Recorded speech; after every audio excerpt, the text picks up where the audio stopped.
Hi guys, I never really understood the thinking behind Tory support for Donald Trump. Had they no idea who he is and what company he keeps? The DUP in Northern Ireland were happy to pose with a Trump 2020 flag, but that's the DUP. We can't expect much better from them.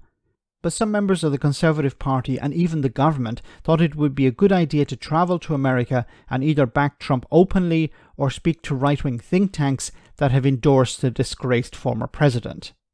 This is extremely embarrassing for them to try and ignore.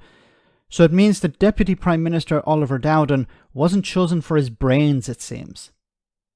Just wanted to ask you a quite quick question about President Trump. Of course, you'll be aware that he's facing these extra charges today. You spoke at a pro-Trump think tank last year and said that the UK and the US can't afford to indulge in woke psychodrama. What do you make of Trump's drama now?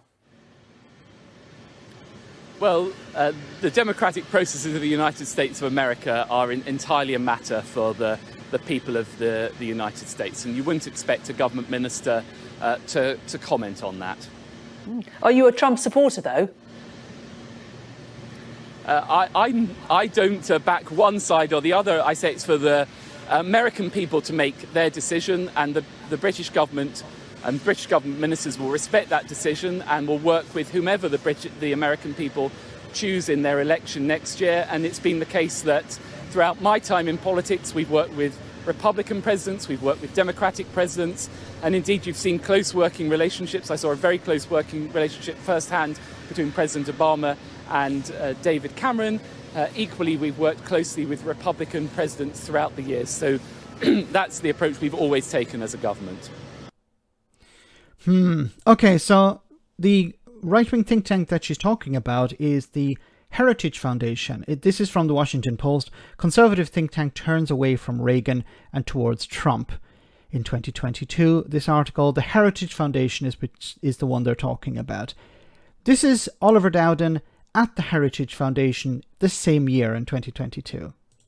Now, you might have noticed that woke warriors take a particular interest in history. These activists are not interested in real scholarship or nuance, or in explaining the context of the bad things that our ancestors did alongside the good. They are engaged in a form of Maoism. Okay. Before he said, it's nothing to do with us. Whatever is happening in America is America's business. Then why the hell was a Tory MP going to America speaking to a pro-Trump conservative think tank about wokeism?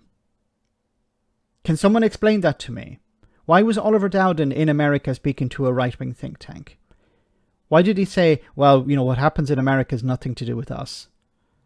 Well, obviously you're in America getting paid, I presume, by this right-wing think tank to talk about stuff that's affecting America and Britain. But you're an MP.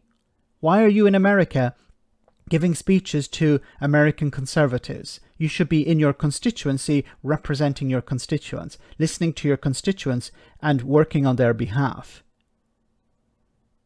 What the heck were you doing in America speaking in front of a pro-Trump think tank audience? Now that Trump, and I said this before, I really don't understand why they backed him. Did they not understand what sort of character he is? Did they not understand that this would all come crashing down? It would be extremely embarrassing. He's a charlatan. It's like backing, in the same way they're backing Nigel Farage. This is eventually going to harm them. At the moment, they think it's great. Let's back Nigel Farage. There's nothing wrong with him. But eventually it will come out in the wash. In the same way it's coming out with Trump. And now what is he doing? It's nothing to do with us. We don't support one side or the other. Asked, are you a Trump supporter? He didn't say no. Of course, he didn't say yes either. But it's like, no, it's nothing to do with us. We're, dealing with our problems over in Britain. America has their own democratic process. We're not getting involved in that. Well, this in a sense is getting involved because you're picking a side. You didn't go and speak to a left-wing think tank. You went and spoke to a right-wing think tank, one that supports Donald Trump. It's just convenient that you don't want to mention that now. Let me know in the comment section, guys, what you think. As always, your comments are greatly appreciated. Thanks a lot.